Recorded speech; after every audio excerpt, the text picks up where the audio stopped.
So your Bible says in 2 Corinthians, the 9th chapter. This is now concerning the ministering to the saints. It's superfluous for me to write to you. I know your willingness, which I boast of you, to Macedonia. But Arcadia was ready a year ago, and your zeal has stirred up the majority. Jim. But I have sent the brethren in order that our boasting about you may not be made empty in this case, so that, as I was saying, you may be prepared.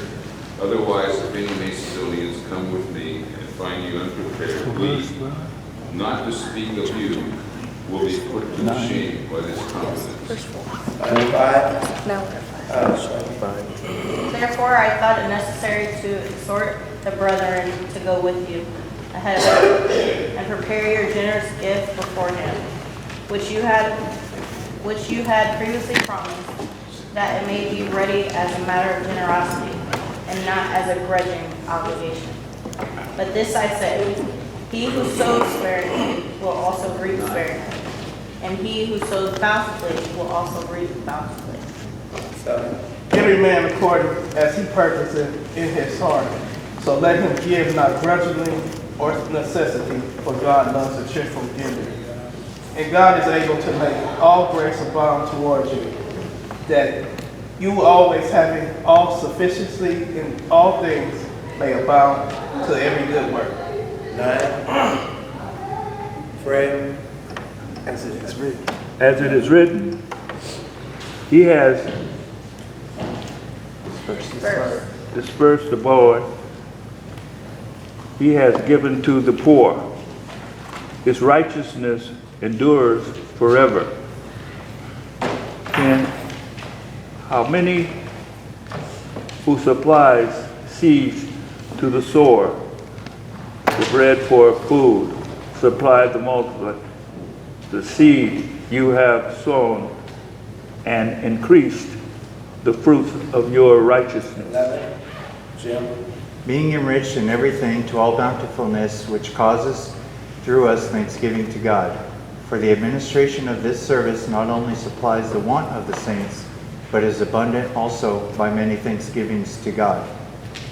While the experiment of this ministration, they glorify God for your professed subjection to the gospel of Christ, and for your liberal distribution to them 14. and to all men. Brother Thompson. And by their prayer for you, which long after you for the exceeding grace of God in you. Thanks be unto God for his unspeakable gift. Okay, some things that we just don't like. We don't like interruption. I heard somebody sneeze.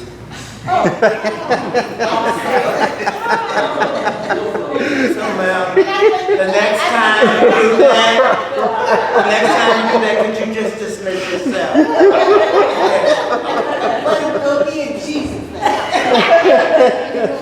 You want her to do that before or after?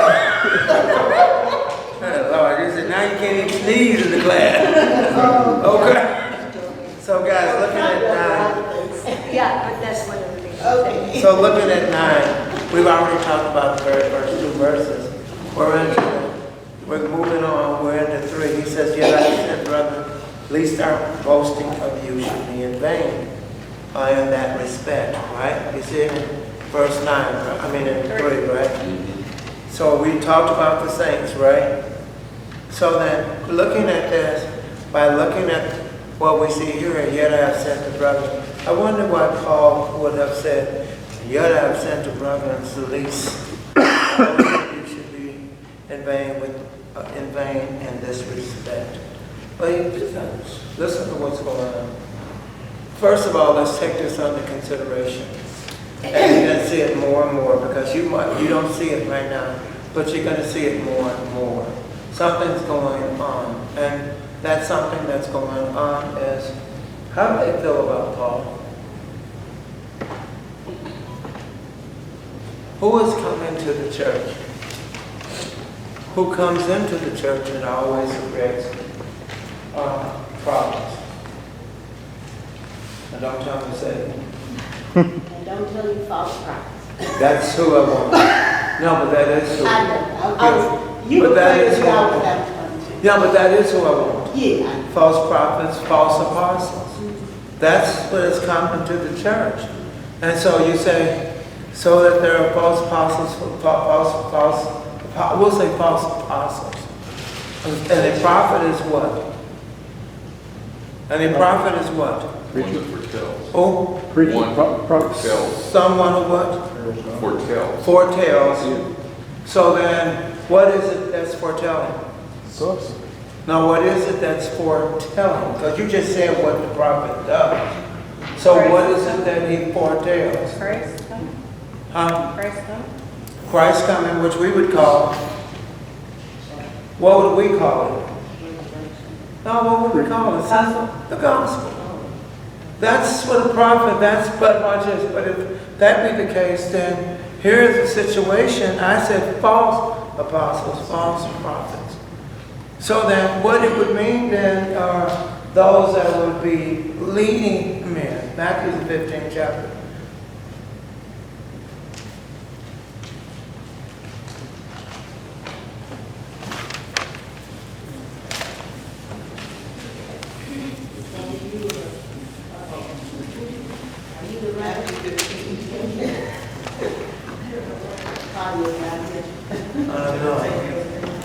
She's right. Oh, no, I'm just going because I'm doing the slide and the slide. Okay. So then, if this be the case, what I said is 15, I said probably around 8 or 7. Matthew 15:7 says what? Ye hypocrites, Read if you have. ye hypocrites, Ye hypocrites. well did Esau prophet of you saying, this people draw nigh to me unto me with their mouth, and honor me with their lips. Come on. But their heart is far from me. But in vain they do worship me. But it says, but they draw near to me what? That, Go back again, brother. okay, 8, verse 8. This people draw nigh to me with their mouth. So they draw to me with their what? Mouth. Okay, come on. And honor me with their lips. And they do what? Honor Me with their what? lips. With their lips. So I want to just stop right there, because you read farther into it and it'll tell you it will run into the idea of you worship me in vain. But so in looking at that, he says, so they speak of me with their mouth. Mm-hmm. They talk. He says they honor me with their lips. So they talk. That's it. They talk well. Oh yeah, yeah. Jesus, love me some Jesus. Yeah, I love me some Jesus. Your thing will say, but their hearts are far from me. So how then, if they honor you with their lips, how is it would they speak about you, talk about you with them? What in the world makes them? He says, but their hearts are far from me. Don't you understand a person? He calls them something at the beginning. What does he call them at the beginning? Hypocrites. Do you know what a hypocrite is? Yeah. No. What is the terminology? I'm going to stop there. You're not going to just rattle off the ground. No, and that's everybody. Remember, I'm trying my best to get you out of that. Yeah, and so what is a hypocrite? She said it's deceiver. But in terminology, what does hypocrite mean? What do you say? It's an actor. That's what a hypocrite is, an actor. They put on a good show. You by listening to them, you're convinced, yes, Lord, that man loves the Lord. This is what we're talking about, right? Right. That man loves the Lord. But as soon as he turns the corner, he got a Bible in his hand. As soon as he turned the corner, he got another girl on his arms. But you hear me what I'm saying? As soon as he turns the corner, somebody says something, you cuss him out. Soon as this, you know what I'm saying? So what are you saying? So what you say then is what you practiced. What do you mean, what did you practice? I took God's word and learned it. This is what you don't get a lot of people do. I took God's word and I learned it. So you ain't going to beat them. You ever run upon somebody that can quote verses? I have an uncle named Raynard that told you under the bus with person who knows the Bible in front of you. Isn't that something? Rob you blind. That you know what I'm saying? Like, you see what I'm saying? I like that. But you see what I'm saying? And I thank you for, that was an excellent example. Back, from front to back. Can correct you. That's it. And just as rotten on the inside as okay. But that's what it's, now let's put it to where it should be. And that is, let's put it in the church. Because Tiffany, you can't be talking about somebody in the church. Yes, you can. You're in, yes, you can. Okay. Sit right there with you. Amen. Amen. Louder than you. Okay. Am I right? That's all. That's it.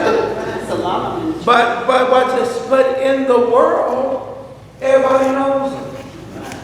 What's wrong with that picture? How is it everybody know you in the world and everybody know you in the church? Well, hear me now. The world is, they know you behind your behaviors in the world. The churches, they know you by your behaviors in the church. So why does it both parties know you good? Yeah, come on, girl, you can't beat him dancing. You should see him in the club. The boy, he throw down. Huh? Girl, you can't beat him because, boy, you talking about somebody can give you, can preach the word, somebody can teach.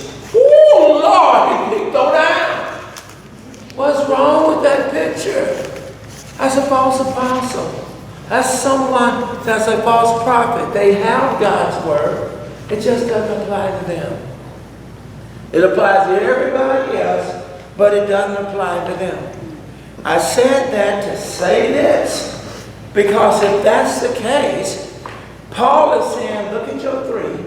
Paul is saying in verse 3, he says what? For I have sent the brethren in order that our boasting about you may not be made empty in this case. So I've sent the brethren. Didn't you say boasting? Paul's been boasting about them. I've just been talking about this idea of bragging. So I've been sending out a message. Am I talking about Paul that ain't living right? Can't be that. So then, what am I talking about? Someone has crept into the church.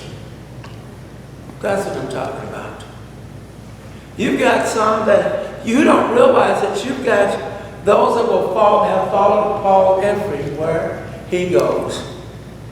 And their point is to destroy, to kill this doctrine. It's got to come to an end.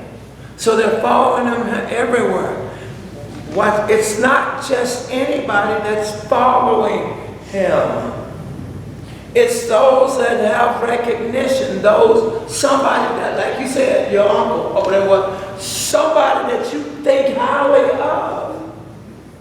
And so when he goes in, but his teachings are in so many words. Y'all better be careful with Paul. Paul is teaching you something, but you need to check this out. This is not so. You need to check. And then when you have the ability to be sound, yes.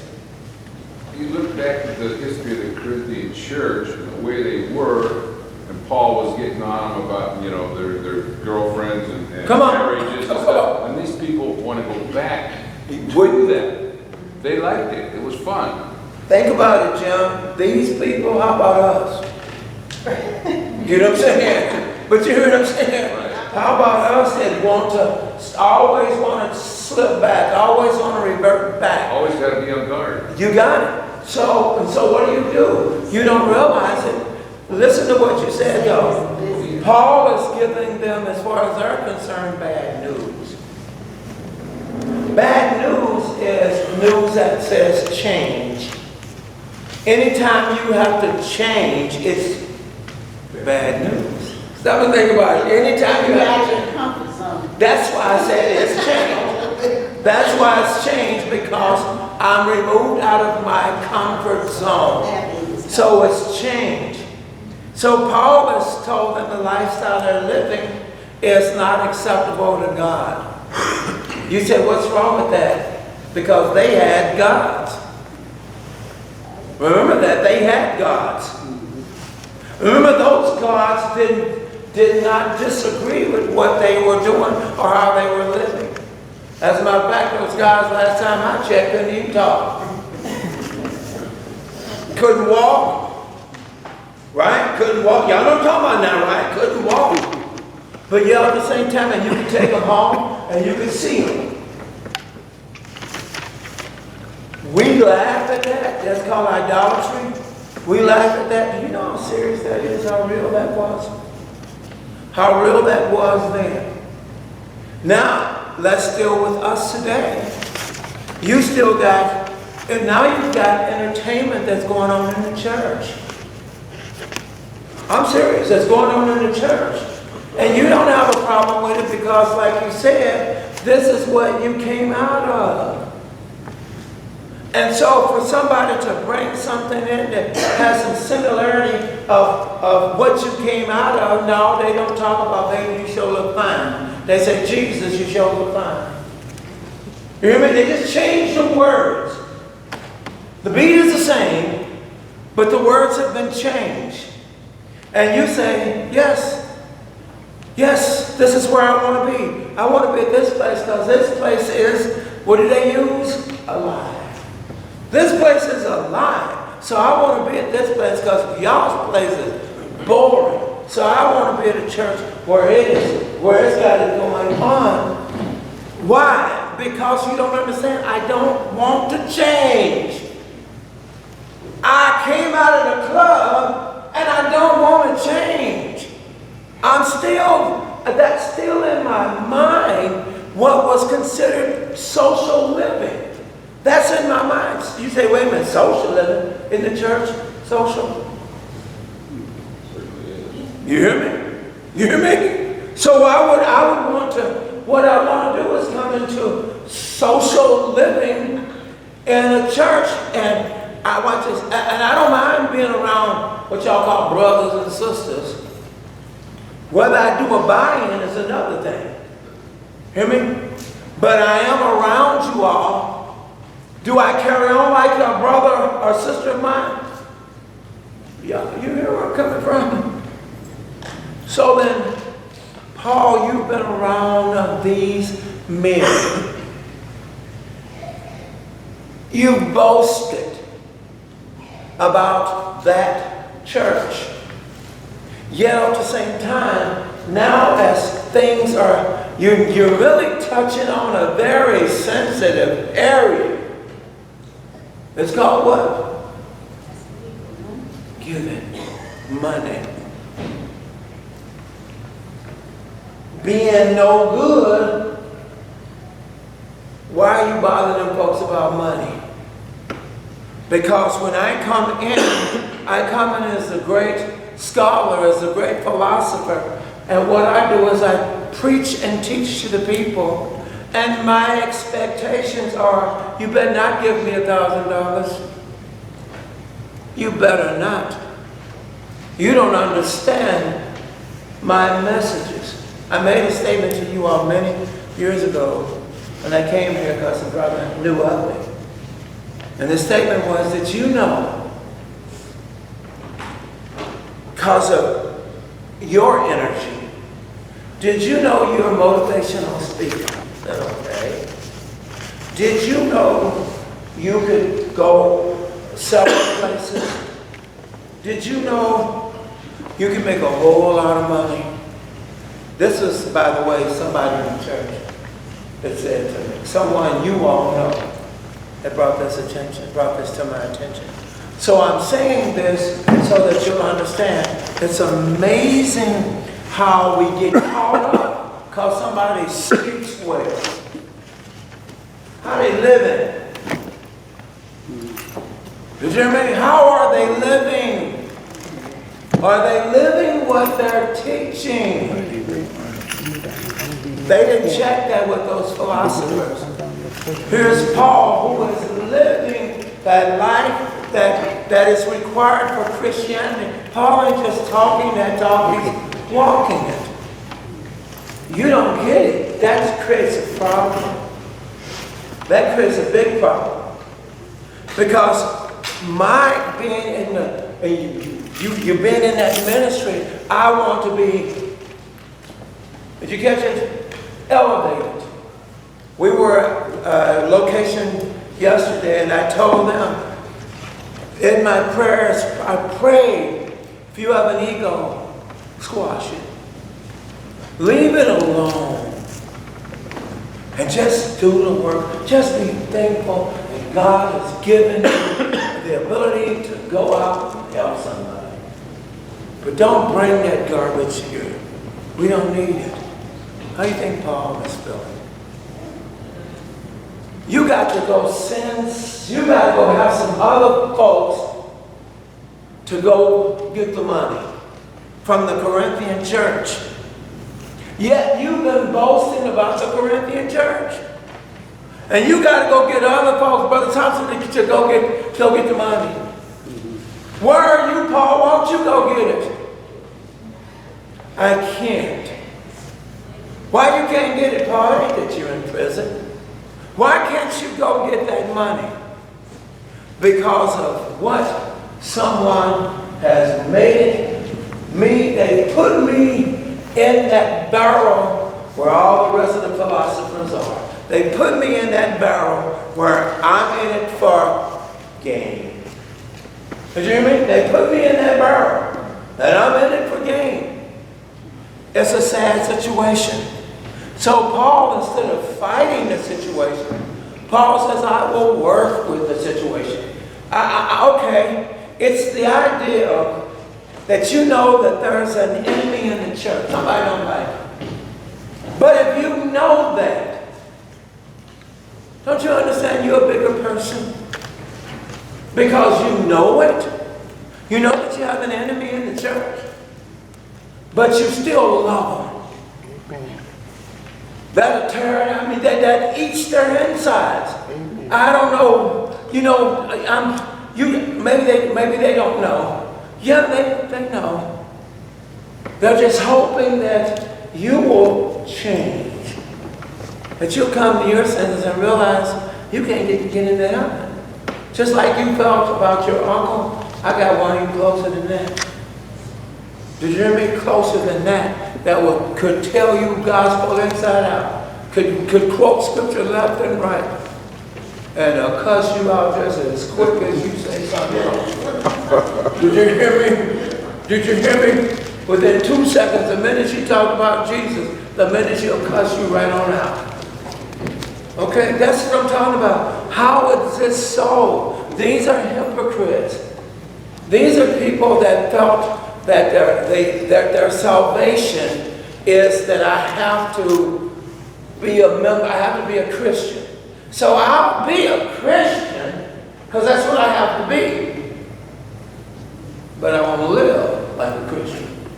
But I'll hold the title because I want to be. I heard Christians go to heaven. So what I want to do is I'll be a Christian, but I don't live as a Christian. Paul has been boasting. Watch this. Not only has he been boasting, but watch this. Verse 4 says what? Verse 4 says what? Otherwise, if any Macedonians come with me and find you, let me take these out. Otherwise, if any Macedonians I wish I could do that. Go and ahead. find you unprepared, we, not to speak of you, will be put to shame by this confidence. Who do you embarrass? Paul says you embarrass who? Embarrass yourself. You embarrass yourself. Who else you embarrass? Who somebody said the church, and then who else you embarrass? You got it. You got it. God. You embarrass 3 people. That's what you embarrass. I've come with this and said, this is what I'm going to do. I've boasted because you said you were going to meet those obligations. Let me try this, put this in layman's terms. Let me put this in layman's terms. How many times have we had an event and it's been, I know Lenny's put it in the bulletin, and when that event comes, you have something else you got to do. Did you catch it? It's been announced what the church is going to do. When the date comes for the event to take place, but this is what came up. You know, I said I was going to do this. You feel it's no big thing when it is a big thing, especially when it's been announced. So it's been prepared. Let me state this. If this be the issue, now watch, as a Christian, here's the way you should think. If this be what we said we were going to do, then what do you think a Christian's supposed to do? Because watch this, his word is his, that's all you got. Your word is your bond. Now watch this, your bond is bigger than what you think. Because when you make, when it's been announced, and you feel you got to flake out or bail out or go do something else, you don't realize that God holds you accountable. Now someone will say, well, shoot, thank God I didn't say it. No, you did it a long time ago. It was the act of obedience. When you went in and came up, you said, I would follow up under submission. Well, you know it or not. That's what you said. I will follow up on Christ. Whatever you say, I will do. Not I might do. I will do. In that statement, you don't realize that we're getting caught. We're on it right now. He's talking about, Paul is talking about stewardship. Tell me I'm wrong. That's what Paul is talking about, stewardship. Then I must follow up under the leadership of stewardship. I've got to follow it. I said, by the way, not the building. I said, if God has assigned a leader, I don't care if he's 4'1". If God has assigned, if God has called that person to lead his people, then you must follow. Amen. Timothy,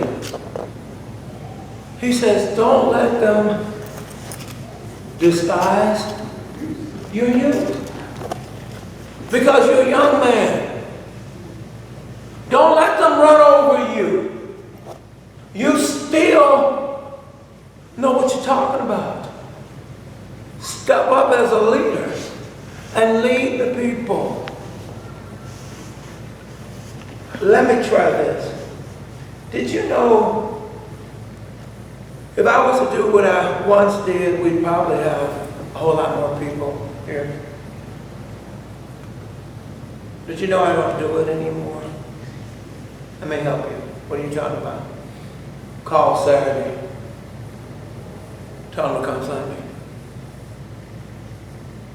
Y'all didn't catch it. And the reason being is because, why should I have to call you?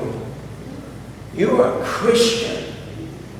To remind you to serve God? That don't make sense. So I said, stop it. I'd rather have quality than quantity. Just hear me? You don't want to come, then don't come. Because see, you don't have to deal with me. In the end, you have to deal with him. But when you don't see him, this is where the problem lies. When you don't see him as being your God, then this is what you do. And I have to understand it. Does it hurt? Yeah, it hurts. Because guess who talks about Westchester? Guess who talks about Westchester? Yours truly. And I won't mention, we're a small group. I said, we got a lot of people over there that have a lot of good qualities, good characteristics in them. We got folks that love the Lord over in Westchester. We got folks that want to abide by, want to follow God by Westchester. Amen. So then what are you saying? Quit disappointing me. Quit having me, now I got to go justify why I made this statement. This is what Paul is saying. I boasted about you.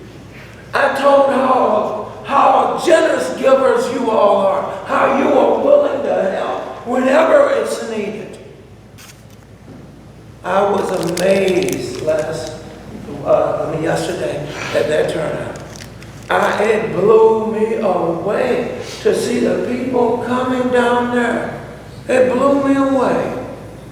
I said, Lord have mercy, hallelujah. We go where we want to go. We remember what we want to remember.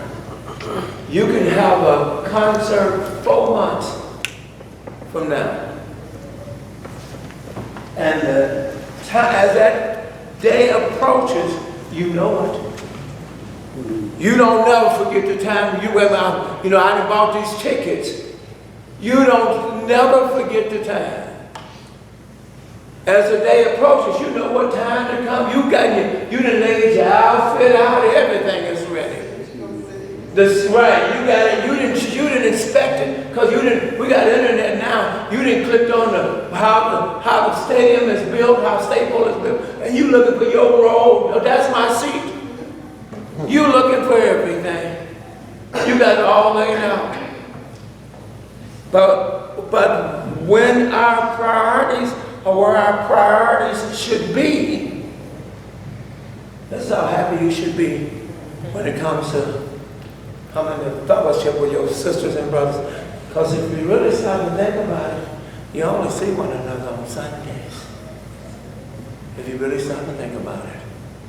And that one day you can't be here, that one day you can't support, that one day you can't do. What's wrong with that picture? Says you ain't got no number with that one day anyway.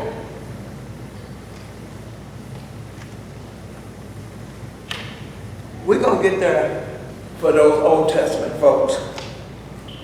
I'm going to say this. We're going to get in the book of Daniel soon. No, I'm lying now, Tiffany. Don't be looking at me and laughing, Tiffany, okay? One of these years, how that sound? We're going to get to Daniel. When you get to Daniel, Daniel talks about 4 kingdoms. Right? Why does the church say there's 5?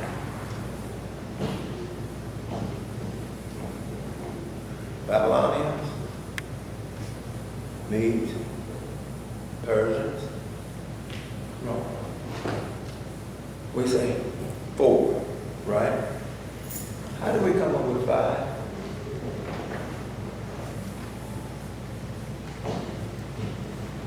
Because there's not 5. There's only 4. What are you talking about? The world's not going to get any better. It's going to get worse. Because when Rome, which is we call the last kingdom, right? We say when Rome was destroyed.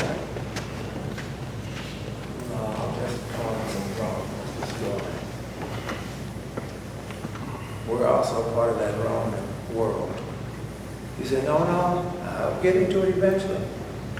Because the Romans were Gentiles.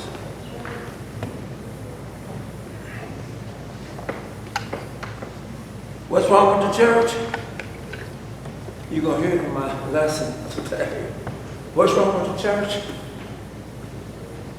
Because when God has had enough, He's going to go right back to the original, to the ones he loves, the Jews, and he's going to grab them back in when he's had enough of us.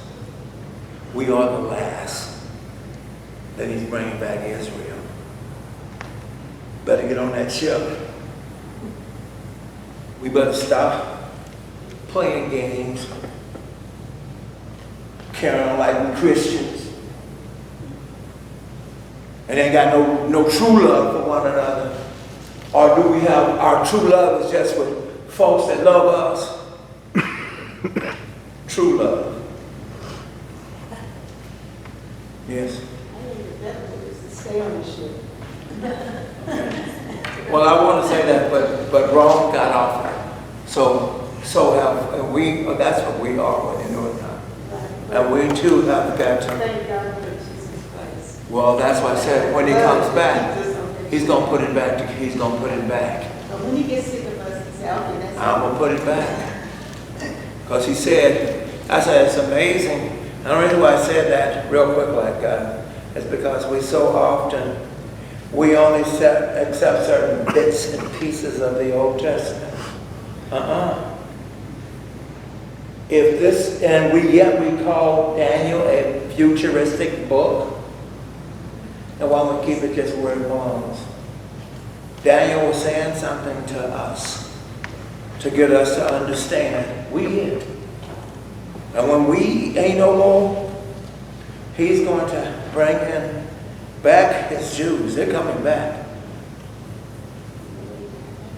And when he does, just like we have been, just like they were torn apart, we too shall be torn off that main branch. And once it's off, you can't put it back. Only God. And God said by the time, if we want to talk crazy, by the time he's ready to put it back on, it's over. I can't say it enough. Paul has been boasting. Do you boast about the church? You don't raise your hand. Do you boast about the church? Do you talk about Westchester? Do you talk about how much you're learning? Do you talk about it? Or do when you go out to meet somebody, you have some positive things, but you say, well, you know, we're a small group. Paul has said nothing negative about the Corinthian church. Paul has said everything negative to the Corinthian church. But when Paul goes out to talk about the Corinthian church, Paul says nothing negative about the Corinthian church. He's been boasting. In his boasting, he says, now I'm going to send some men. And they're going to collect a very generous offering. And that ain't when I send them, now everybody trying to figure out how we're going to come up with this. When I come, that offering is so generous, it needs to have protectors. You don't need to protect nobody over a couple $100. But you know, it's the, you know. As a matter of fact, you're somebody, they robbed me, yeah, they robbed me. How much did you have? Well, we had 300 we was going to give. We'll don't worry about it, we'll make that happen. Okay? But if it was thousands, we need to call. We need to find out what happened. We need to go out and put that on Channel 7 at 2, 4, and 9 and 11. That needs to get on the news. Paul says, when I come, make it generous. Look at verse 5. Paul says what? Tiff, you were reading? Okay. So I thought it necessary to urge the brethren that they would go on ahead to you and arrange beforehand the previously promised bountiful gift, so that the same will be ready as a bountiful gift and not affected by our covetousness. Woo, borrow what? Covetousness. Who you? Mine says grudging obligation. Oh, you got your paper. You got your paper, it should be 9. Second on your 9, you ain't but one page. So you got one. If y'all got 2, Steve. Yes. Lord, he didn't come up with his own, okay? Because I didn't do but one. And Steve got 5 pages, okay? Okay. What did we just say, false doctrine? False apostle. You got it? See 4? Do you have it in your paper? Claudia, you don't have it? I like it. Yeah. You have it? 4 says, should that happen? Should that happen, both Paul and the Corinthians would be put to shame by their false confidence that they had the offering ready. To forestall such embarrassment, the Apostle called upon the Corinthians to finish what they had started. As their example had originally prompted the Macedonians to give. So the completion of their giving would also set an example. God deserves giving that is not so God desires giving that is not argument, but exemplary. The next paragraph says, Then Paul warned of the ones of sin that could keep the Corinthians from meeting their commitment. what did you say in 5? What did you say? Tiffany? So I thought it necessary to urge the brethren that they would go on ahead to you and arrange beforehand the previously promised bountiful gift, so that the same would be ready as a bountiful gift and is not affected by covetousness. Keep reading, Sister Cook. Covetousness, the sin, is the greatest hindrance to giving. Covetousness is what? Greatest. Isn't that something? Covetousness is the greatest sin when it comes to giving. Covetousness means what then? Greed. What'd you say? Greed. Means greed. Why you can't give? We know what greed, but why you can't give? We know what greed means, but why you can't give? Let's talk about greed. Why you can't give?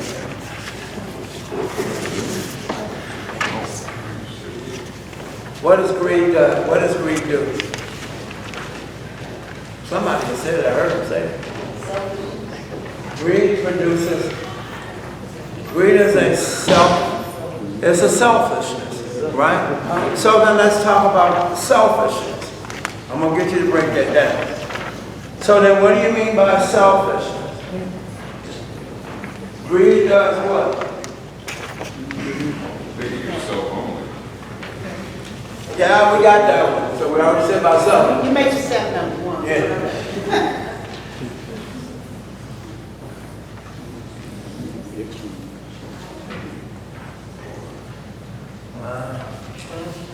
Dying for whom?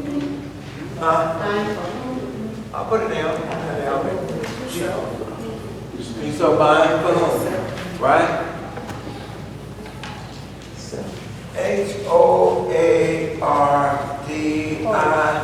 Hoarding.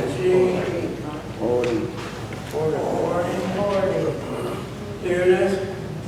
Hoarding. So if I'm buying, this can happen, right? If I'm buying, this can happen, right? If I'm always buying, we can say what we want to say, but if I'm always buying, even though it's been brought to the light, well, we need to stop. But if I'm always buying, but I'm still, but you don't understand, I do this, so let me and keep going with this. But it is still, I don't care how we view it, and until we stop, it's Selfish. Until we pull the plug, it's still sin. No matter if it's mental or whatever. I like that. And now you went another level, mental. You went another level. But I like that. What do you mean? See, I could give, but you understand, I got bills. Okay, so pay your bills. I can't because I give. Y'all didn't catch it? Did you hear me? Right, pay your bills. I can't.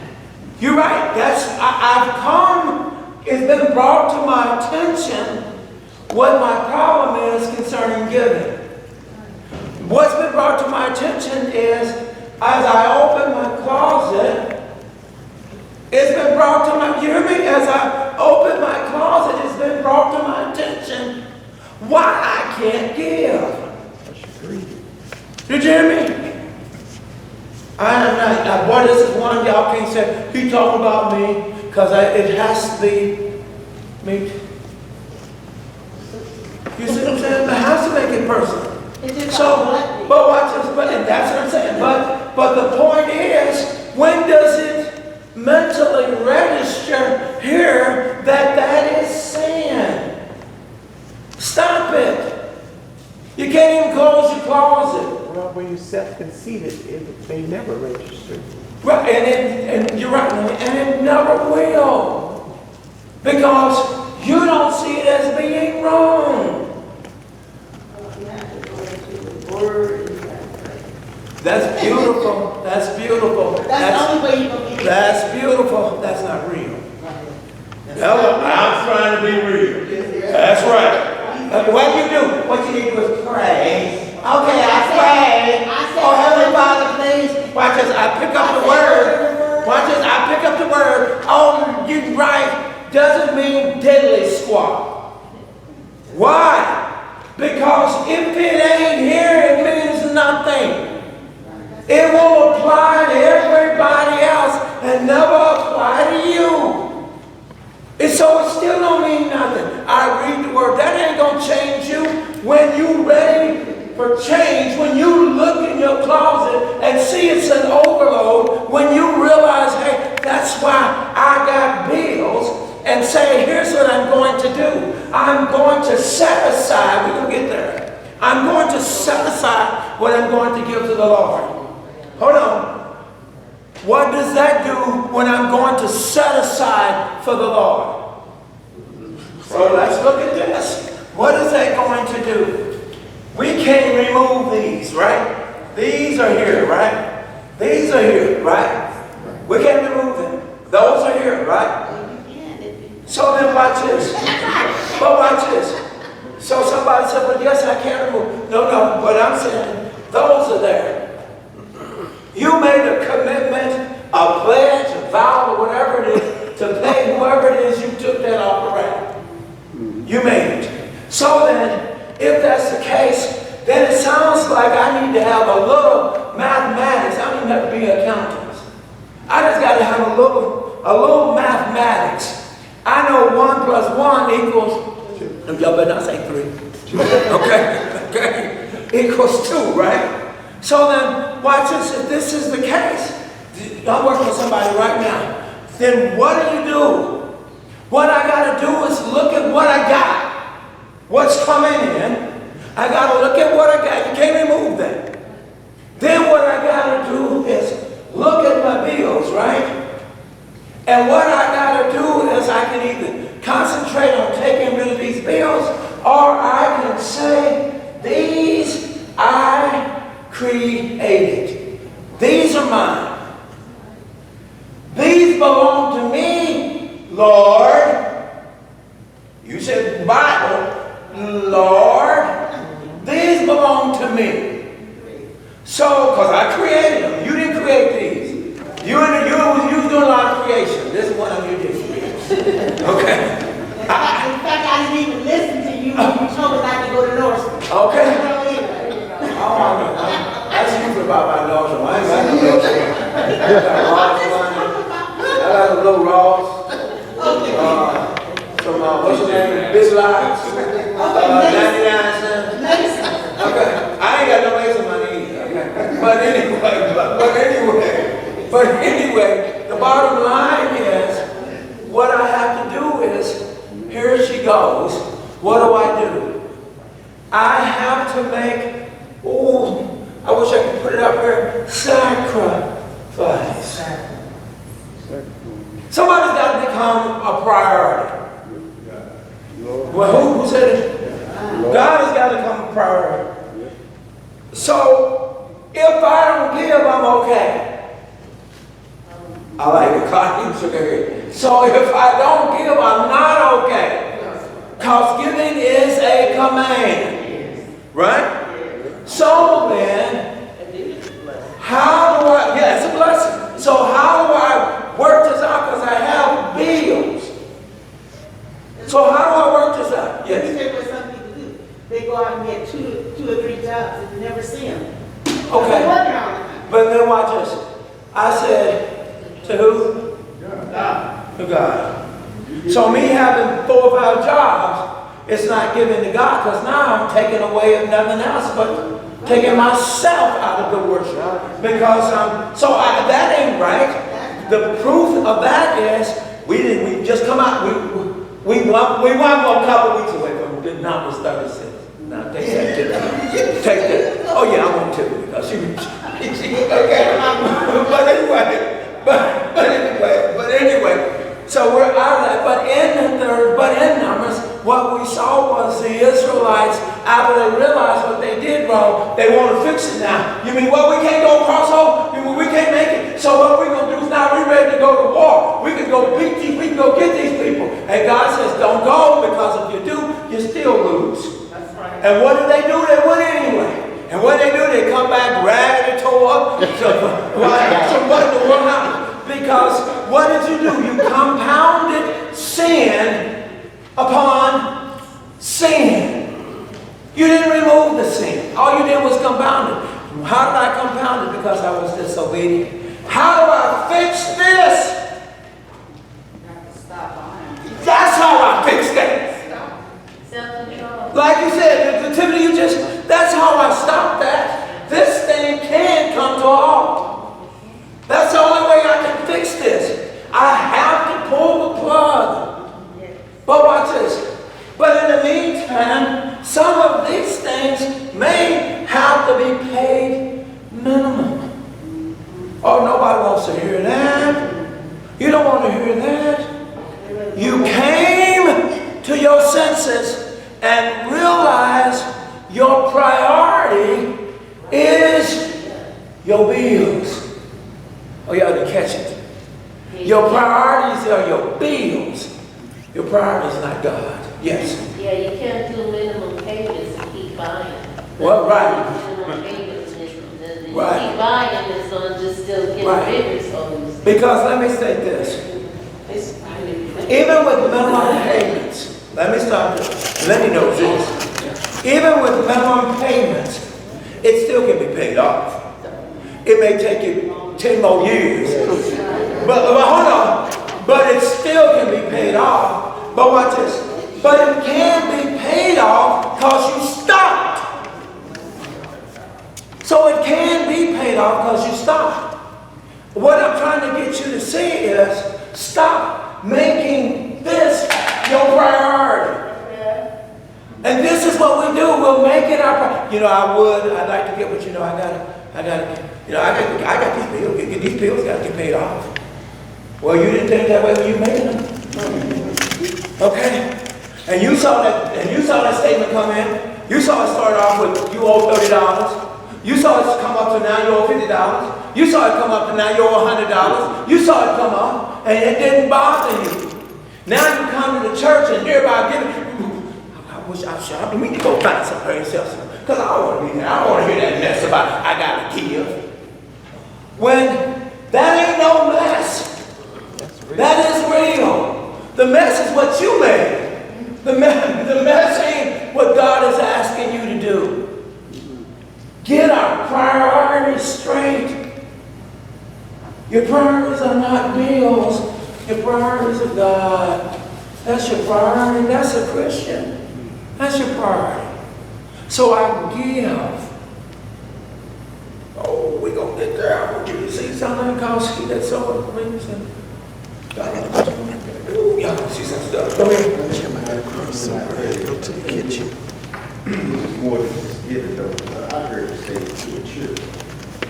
We going there? Oh, we going there.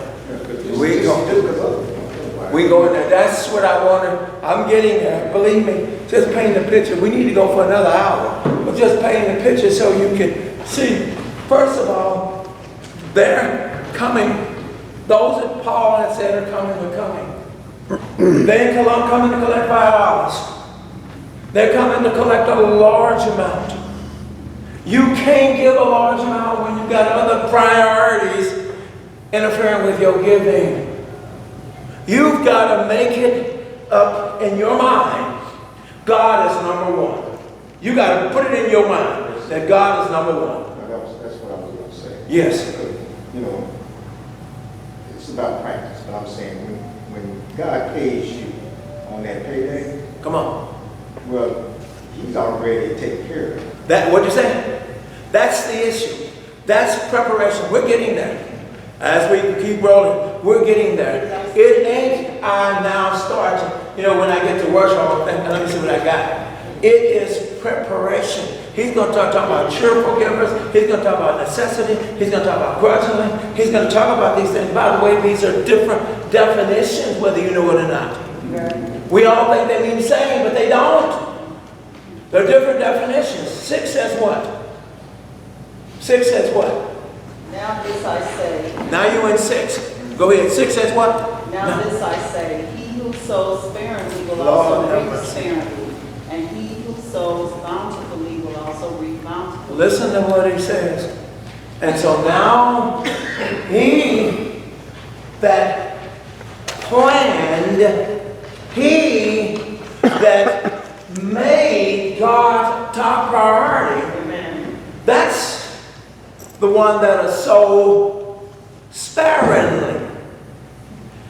In his or her giving, they're not fools in giving. See, they say you can be a fool too in giving. You say, what do you mean? Well, I gave it all, so Nordstrom, I'm sorry, I can't pay you. But you remember, that's a fool. So then, what do? I've sat down, I told you I'm working with somebody right now because that side of the fence, I do know. I didn't say how it applied to me all the time, but I do know when it comes to how to deal finance. I've been in banking for 400 years. Certainly know. So then, what do you mean? So then when I put God as top priority, nobody else, He's top priority. It doesn't mean you can't buy clothing. It doesn't mean you can't have good food. It doesn't mean that. It means He's got to be number one. How you do that, that's up to you. But He's got to be number one. And number one means when I give, I'm giving to remove that old selfishness out of me because I'm giving to meet the needs of others. That's what that means. So I'm giving to meet the needs of others. So if I'm giving to meet the needs of others, then I got to put away me. I don't care what nobody say. Don't be sliding your bills in here, trying to, when you get home, Tiffany got to be the first one to go to the mailbox. You know, just teasing. And why? Because I know I made this bill, and he don't even see that. So, you know what I'm saying? But this is what I'm talking about. You don't need that. What are my priorities? My priorities are this. I need to stop making these things. I tell my wife right now, if you ain't got it, it wasn't meant for you. Just that simple. Have it. Let me say this, and I see your hand. Let me say this too. Because the world strives off of credit. Believe me, I'm aware of this. I don't pay that card completely off. Because if I do, it's going to do what? Lower your credit. Reduce my FICA. Sorry, this is the way the world works. Sorry, but yes, but it's real. But this is the way the world works. So I need to keep that stupid credit card. I still need to keep it. Until you get like me, when you get older, you don't care. So what do? I pay. Well, you know, your bike going from 7 down to 6. I don't care. What are you going to do? I'm going to still zero them out. Because why? Because I'm looking at my clock, and then I'm looking at God's clock. And I don't think I'm going to make it too much more longer. So let me go ahead and zero mine's all completely out. Because I am now going to, it took a while. Hear me, it took a while.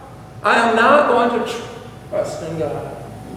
God will take me through this. God will make a way for me. If it's another automobile that I may need, God will make a way. It ain't got nothing to do with fire. God will make a way. God will let it happen. This is what I'm talking about. When we learn, the Israelites in your Old Testament were some very stubborn people. Just would not get, y'all with me? Just would not cave in. After time, they even witnessed their own family members dying and still went on about their business. Like no big thing. This is our attitude. And if somebody brings something up that they don't like, that we don't like, then what do? We do what God said you would do. He said the world was going to get worse. He says, watch this, that man's hearts would wax cold. He knew, okay, well, you didn't like what I said. He knew you was going to walk because you never where he is. You didn't belong to him. That's why it offended you. Because if it had offended you like it was supposed to offend you, it would have produced change. But it didn't produce change. All you did was got mad and didn't want to come no more. You were never his. Oh, yes, I was. You can't make that statement. I didn't. God did. Last time, y'all, maybe you need to go back and look at 3rd John. And when you look at 3rd John, you'll see even Paul brings it to their attention that there's Demetrius who never was a part of us. You go back and look at your scriptures, not just in 3rd John. You go back and look at your scriptures. There's plenty more that Paul calls out and says, they never were part of us. That's a hard pill to swallow. Because I love that person. But if they never were a part of us, you know what he's saying? Even though they were baptized, they were never in Christ. Ooh, that's heavy thing. Josh, thank you. Well, I've been baptized, but you were never in Christ. God never added you to the kingdom. Because God is omnipotent. He knows your destination. You weren't designed to go into the kingdom. Well, no, don't you dare make that statement. And how could, I thought God said he wished that no man should perish. You never were when he created you. He knew you would never come back to him. Am I right, Brother Thompson? He knew you would never come back to him. That's a horrible statement. And you sat in his pews, and you acted just like a Christian, but he knew your hearts were far from me. Can we stop doing what we're doing and start? Can we stop our selfish ways? Can we stop our grudgingly? Can we stop our covenant ways and start to live for the Lord? Can we do it? Or do you have your eyes fixed on that next dress? Do you have your eyes fixed on that next car?